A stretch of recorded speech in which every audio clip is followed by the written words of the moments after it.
92,000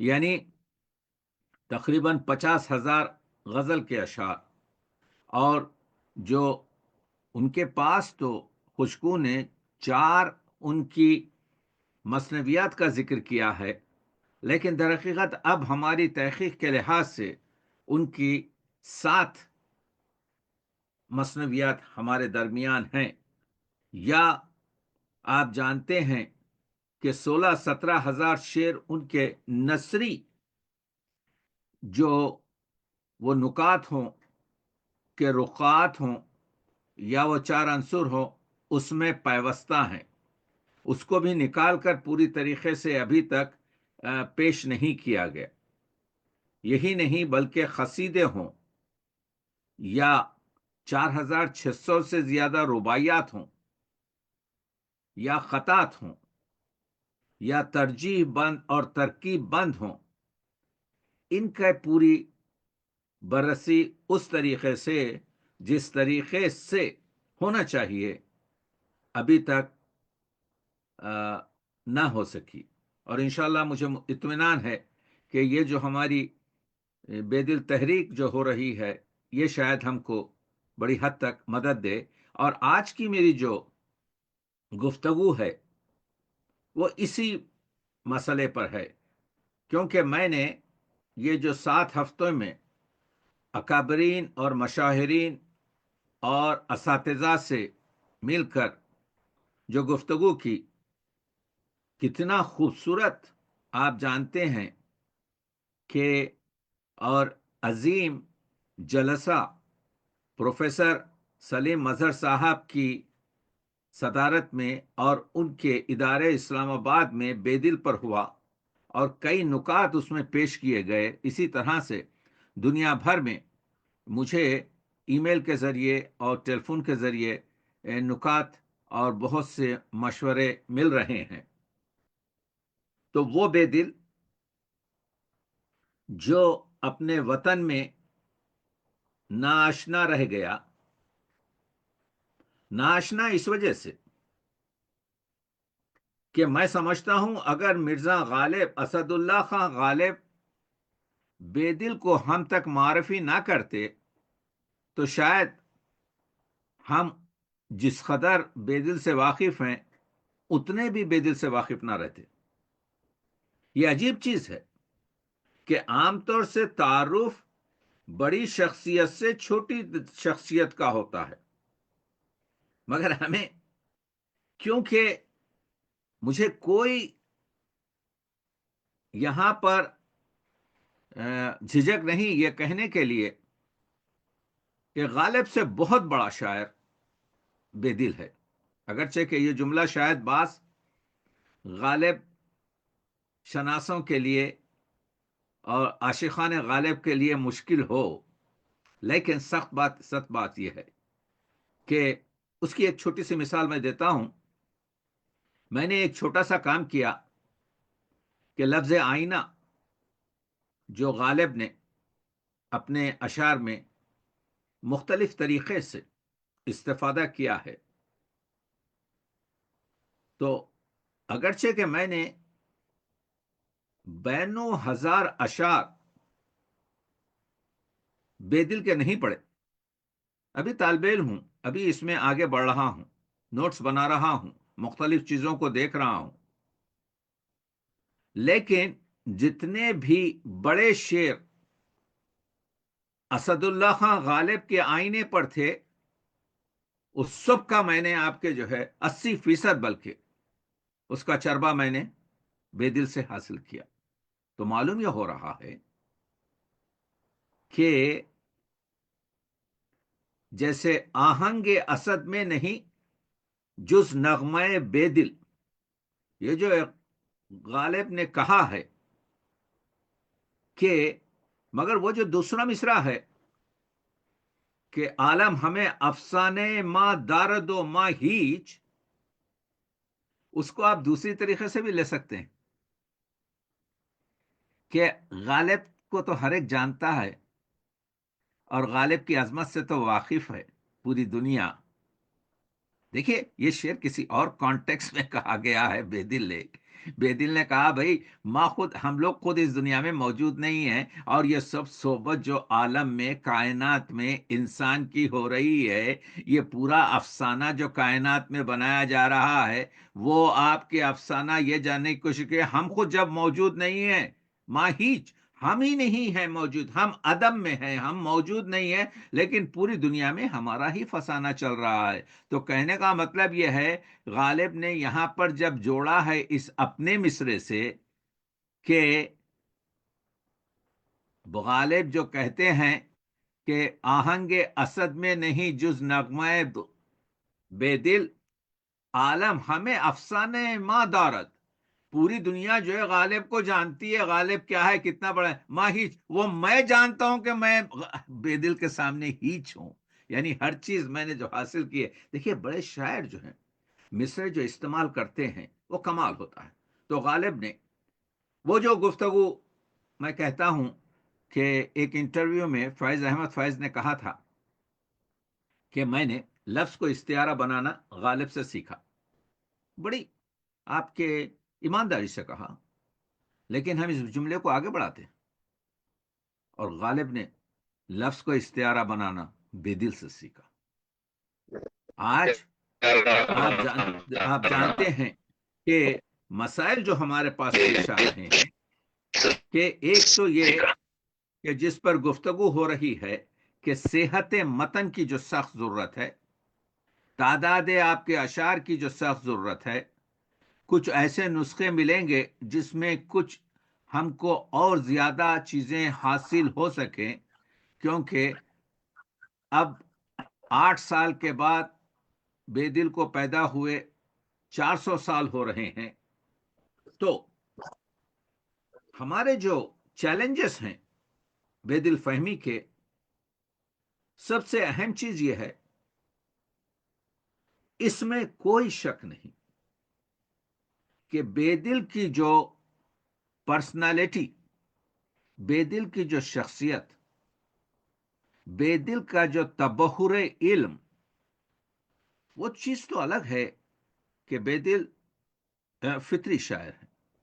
دیکھیے میں ایک چیز پیش کر رہا ہوں آپ کو، یہ جو فطری شاعر اور اکتسابی شاعر، جوش نے ایک جملہ کہا تھا کہ بھائی شیطان ہر ایک شاعر کے کان میں پھونک دیتا ہے کہ تجھ سے بڑا کوئی شاعر ہے ہی نہیں۔ یہ جوش ملی آبادی کا جملہ ہے۔ میں اس میں ذرا آگے بڑھا رہا ہوں ایک جملے کو، اور یہ بھی کہہ دیتا ہے آہستہ سے کہ تیرے سوا کوئی اور شاعر ہے ہی نہیں۔ یہ چیز ہمارے پاس آ گئی ہے، ہر ایک شاعر دوسرے شاعر کی نفی کرتا ہے، جبکہ حق نہیں ہے۔ آپ اگر اسکیل پر دیکھیں 1 سے 10 کو، تو ایک شاعر ہے جو نمبر 1 فطری شاعر ہے، اس میں اکتساب ہے نہیں۔ آپ اوپر فطرت کو رکھیے، فطری شاعر کو، اور نیچے اکتساب کو رکھیے، اور اس اسکیل کو نیچے لائیے۔ بعض شاعر ایسے ہیں جن میں 3% آپ کے جو ہے 30% فطری شاعری ہے، مگر 70% وہ آپ کے اکتساب سے اپنی شاعری کو نکھارتے ہیں، سنوارتے ہیں۔ اسی طریقے سے یہ اسکیل نیچے آتے ہوئے آپ کو منشی بھی ملیں گے جو 10% فطری شاعری اور موزونیت کرتے ہیں، اور 90% اکتساب سے شاعر بن جاتے ہیں، جو آج کے ہمارے دور کا المیہ ہے۔ تو اس اسکیل پر غالب بھی 100% آپ کے جو ہے فطری شاعر ہے، اور بے دل تو شاعروں کا شاعر ہے۔ بے دل نے ایک جگہ کہا، سبحان اللہ، سبحان اللہ، سبحان اللہ۔ بے دل نے ایک جگہ کہا صاحب کہ ڈاکٹر صاحب کہ میں جس دور میں زندگی کر رہا ہوں، جس عصر میں ہوں، یہ تازہ گوئی، یہ غزل کا دور ہے۔ اس میں غنی کشمیری ہے جو غزل کا شاعر ہے، اس میں آپ کے ناصر علی سرہندی ہے جو غزل کا شاعر ہے، اس میں آپ جانتے ہیں کہ افضل سرخوش ہے جو غزل کا شاعر ہے، اس میں کچھ سال پہلے کلیم کاشانی مر چکا ہے جو سب کے ہندی اور غزل کا اعلیٰ ترین شاعر بعد از صاحب تبریزی یا صاحب اصفہانی ہے، یہ سب غزل کے شاعر ہیں. اس لیے کہا کہ مجھے غزل کے آئینے میں دیکھو. تو غزل کے آئینے میں جب ہم غزل کے آئینے میں دیکھ رہے ہیں تو ہم کو معلوم یہ ہو رہا ہے کہ مولانا روم کے بعد اگر ان کے پاس دیوان شمس تبریزی میں تقریباً آپ کے 45-50 ہزار شعر ہیں، اسی لیول کے، اسی تعداد کے اشعار بیدل کے پاس موجود ہیں. صرف ان کی جو ایک حرف تہجی سے جو میم پر جو دیوان میں وہ ہے، اس کی غزلیات دوسرے عظیم شعراء کی تمام آپ کے دیوان سے زیادہ ہیں. کہہ یہ رہا ہوں کہ اس کثیر شعر جو نثر میں بھی انہوں نے کہہ دیا کہ آپ میری نثر کو پھول جانیں، کیونکہ پھول جب آپ دیکھتے ہیں تو پھول کو آپ اس کی پتی کو مس کر سکتے ہیں، اس کا ٹیکسچر، اس کی دباغت دیکھ سکتے ہیں. پھول کو قریب میں لا کر اس کی خوشبو سونگھ سکتے ہیں. پھول کو رکھ کر جلو اپنی اس کی رنگت، اس کی جو ساخت ہے، اس کی جو کٹنگ اور اس کی جو تراوش ہے، اس کی جو خراش و تراش ہے، اس سب کو دیکھ سکتے ہیں. یعنی نثر میں ہر چیز میں نے، بیدل کہہ رہے ہیں، واضح طور پر آپ کو پیش کی ہے. لیکن میری جو نظم ہے وہ غنچے کے مانند ہے، جس میں 100 رنگ پوشیدہ ہیں.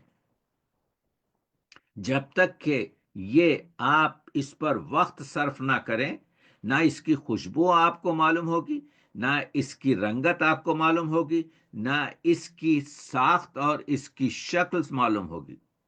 تو معنی یہ ہوئے کہ جو اشعار ہیں بیدل کے، وہ بیدل کے اشعار کو ہم کو چاہیے بڑی توجہ کے ساتھ آپ کے جو ہے پڑھیں، تاکہ اس کے بارے میں کچھ جان سکیں. اسی وجہ سے عبد القادر بیدل کو ابو المانا کہا گیا. آج میں نے یہ سوچا کہ آئیے، کیونکہ اہل علم اور عالم، اساتذہ اور اسکالرز موجود ہیں، تو ہم ایک کام کرتے ہیں. وہ یہ ہے کہ بیدل کے یہ بتانے کے لیے کہ بیدل فہمی کتنا عمیق اور محنت کا کام ہوگا، کیونکہ ہمارا مقصد بیدل فہمی لکھنے کا یہی ہے کہ بیدل کو سمجھانے اور سمجھنے اور پڑھنے اور پڑھانے کا اس دور میں کن کن مسائل سے ہم درپیش ہوں گے اور اس کے لیے کیا کرنا پڑے گا. ایک تو یہ جس پر مسلسل بات ہو رہی ہے کہ اب ہمارے پروفیسر صاحب دوشنبے سے اور ابھی پروفیسر سلیم مظہر صاحب نے اشارہ کیا جب وہ 2009 میں وہاں گئے تھے کہ وہاں پر ذخائر ہیں. تو پہلی چیز یہ ہے، وہ آذربائیجان ہو کہ تاجکستان ہو کہ ازبکستان ہو کہ پاکستان ہو کہ افغانستان ہو کہ رشیا کے وہ سرحدی ماورا نہری علاقے ہوں، یا ہندوستان ہو یا دنیا کے دوسرے ایریا، جتنے بھی مخطوطات ہیں بیدل کے، ان کی بررسی لازمی ہے. یہ جو انشاءاللہ انٹرنیشنل بیدل فیڈریشن، اس میں آج کی جدید ٹیکنالوجی سے اگر یہ نسخے ہمارے پاس آ جائیں اور اس کو ہم اپنے ٹیبل پر، اپنے کمپیوٹر اور اپنے لیپ ٹاپ کے ذریعے ان کا محاسبہ اور ان کا مطالعہ کر سکیں، تو ہم کو ایک چیز تو یہ معلوم ہو جائے گی کہ بیدل کے نسخے، بیدل تنہا شاعر ہے، بڑا، نہ بغیر روزگار، جس کے مخطوطات دنیا بھر میں اس کے مطبوعات سے زیادہ ہیں. یہ عجیب چیز ہے.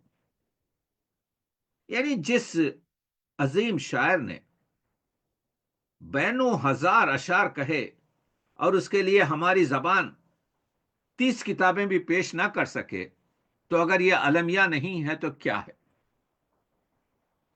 جس عظیم شاعر نے ہر ایک اردو شاعر پر اثر رکھا ہے، اس کی مثال جی دے رہا ہوں. آج میری تقریر کا عنوان یہی ہے. میں آج بے دل کی ایک علامت حباب بلبلے پہ بات کر رہا ہوں، جی اور میں اپنے اسکالر سے کہہ رہا ہوں کہ اس گفتگو شروع کرنے سے پہلے میں آپ کو ایک مضمون دینا چاہ رہا ہوں. آپ اردو ادب میں جو بلبلے اور حباب پر جو اشعار ہیں ان کو اکٹھا کیجئے اور مجھے بتائیے کہ ایک مضمون بھی، بڑی احتیاط سے کہہ رہا ہوں جملہ، اس وجہ سے میں نے 130 سے زیادہ آپ کے جو ہے یہ نکالے ہیں مطالب، مجھے ایک مطلب بھی بے دل سے علیحدہ نہیں ملا. یعنی اگر صرف ایک لفظ حباب کو، بلبلے کو، جو ہماری اردو زبان میں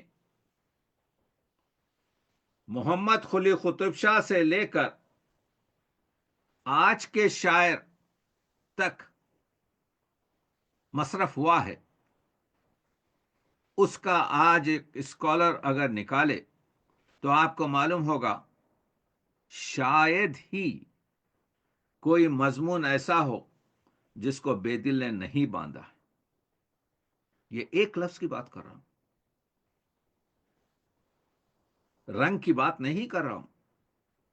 ایک پھول کا مضمون ہو تو 100 رنگ سے باندھوں، جو میر انیس نے کہا 100 رنگ تو سبحان کم اللہ ہے، سبحان اللہ. بے دل نے 1000 رنگ سے باندھ دیا. اب بے دل سے ہم کہاں نکلیں؟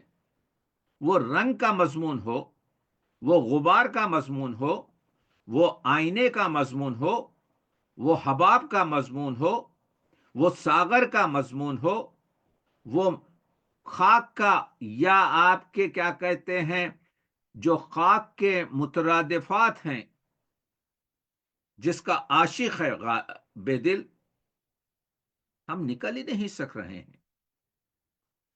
جبکہ اقبال نے مرشد کامل کہا، جس کو سرخوش نے بھی، دیکھیے جب تک سرحدی زندہ تھے، ناصر علی سرہندی، چشمک تھی. ہر بڑے شاعروں میں چشمک ہوتی ہے. تو انہوں نے پہلے افضل سرخوش کو لگا دیا بے دل کے پیچھے کہ ذرا اس کی خبر لیتے رہنا، اس کے اشعار کی. تو وہ جواباً اس پر غزل لکھتے رہے.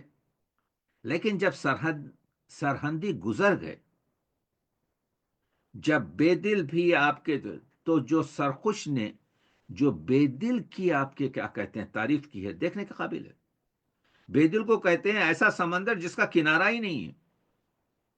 وہی جملہ جس کو 250 سال بعد اشعار میں بعد مخالف کی مثنوی میں اسد اللہ خان غالب نے نظم کیا. تو وہ بے دل، میں یہ بتانا چاہ رہا ہوں کہ جو حباب ہے وہ بے دل نے عجیب انداز سے باندھا ہے. پہلے اس میں جانے سے پہلے میں یہ بتانے کی کوشش کر رہا ہوں، یہ بلبلے کو دیکھیے، یہ حباب کو دیکھیے، یہ کبھی پانی کی سطح پر آدھا نظر آتا ہے گنبد کی طرح سے، کبھی یہ ساغر مے میں زنجیرہ بن کر کامل کامل موتیوں کی طرح سے نظر آتا ہے، کبھی یہ اپنی دیوار، اپنی جو کمر ہے اس کی وجہ سے گنبد بنا نظر آتا ہے، کبھی یہ ایسا معلوم ہوتا ہے کہ پانی کا پیرہن پہنا ہوا ہے. کبھی یہ ایسا نظر آتا ہے کہ اریاں ہیں، کبھی یہ ایک صوفی کی طرح سے خلوت میں کچھ نہیں رکھتا، خالی نظر آتا ہے، کبھی بلبلا جو ہے ایک سانس کا، ایک یوں سمجھیے کہ ایک نفس سانس کا ایک جھونکا نظر آتا ہے، کبھی اس کی جو پشت ہے وہ کچھوے کی طرح سے نظر آتی ہے۔ یہ سب چیزیں میں کہاں سے پیش کروں؟ یہ سبحان اللہ، سب چیزیں میں بے دل کی شاعری سے پیش کروں۔ سبحان اللہ، سبحان تقی عابدی اپنی طرف سے نہیں پیش کر رہا، یہ مضامین۔ کبھی اس کے پیراہن میں جب روشنی لگتی ہے تو رنگینی نظر آتی ہے کہ یہ کئی رنگ کا پیراہن پہنچا ہوا ہے، کبھی یہ اتنا نازک مزاج ہے کہ حسینوں کا دست لگتے ہی آپ کے فنا میں چلا جاتا ہے، کبھی یہ مغل بادشاہوں کی طرح سے عوام میں، اگرچہ کہ دیکھیے یہ تاج ہے، موج کے جسم پر بلبلا تاج ہے، اور بے دل نے کہہ دیا یہ وہ تاج ہے جو میرے زمانے کے حکمران پہنے ہوئے ہیں، جن کے سر کے اندر کچھ نہیں ہے۔ آپ دیکھ رہے ہیں کیا جرتانہ شعر ہے۔ سبحان اللہ۔ تو اگر ہم جائزہ لیں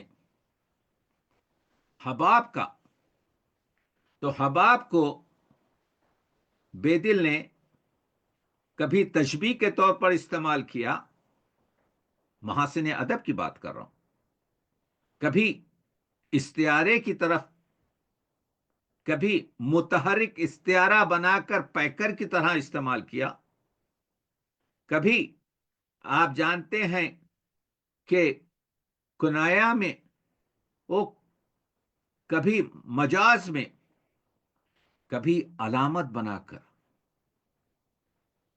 تو ان کا جو شاعری کا سفر ہے بے دل کا، اس میں ہم اگر حباب کو ایک لے کر، ایک اسکالر لے کر حباب پر کام ہوا ہے، ہر شاعر نے ان کے جو 4-5 جو عظیم آپ کے لفظ ہیں، میں سمجھتا ہوں سب سے اچھا کام تو ہمارے پنجاب یونیورسٹی کے پروفیسر عبد الغنی صاحب نے آج سے کوئی 70 سال پہلے، 80 سال پہلے کیا ہے، لیکن چراغ سے چراغ جلتا ہے۔ ہمارے اسکالرز کو اور ہم کو پورا حق حاصل ہے کہ ہم ان علماء کے جو کام ہیں اس سے استفادہ کریں۔ اب مسئلہ یہ ہے کہ بے دل نے اس کو ہر لحاظ سے بڑھتا ہے، حباب کو حکمت کے طور پر، تصوف کے طور پر۔ یہاں پر میں یہ چیز بھی عرض کروں کہ یہ جو ایک کوشش کی جاتی ہے کہ بے دل کو تصوفی مسائل سے جدا کر کے پیش کیا جائے، صحیح نہیں ہے۔ بے دل کی جو کرافٹ ہے، بے دل کی جو ساخت ہے، بے دل کی جو بے دلیت ہے، بے دل کی جو نابغہ روزگاری ہے، وہ ان کے اس بچپنے میں اور ان کی ٹین ایجی میں اور ان کی اوائل زندگی میں، وہ 8 اور 9 جو اللہ والے لوگ تھے جنہوں نے ان کے شعور کی، آپ کے کیا کہتے ہیں، تربیت کی ہے، جن کو خانخواہوں میں وہ جو انسانی قدریں تھیں اس سے ان کو مال و مال کیا ہے، ان کی ٹرین کو، ان کی گاڑی کو جنہوں نے صحیح ٹریک پر لگا دی ہے، وہ اہم ہے۔ اس طرف توجہ ہونا ضروری ہے۔ ہم کو حق نہیں پہنچتا کہ ہم اپنے ایجنڈے کو کامیاب کرنے کے لیے یہ بتائیں، جیسے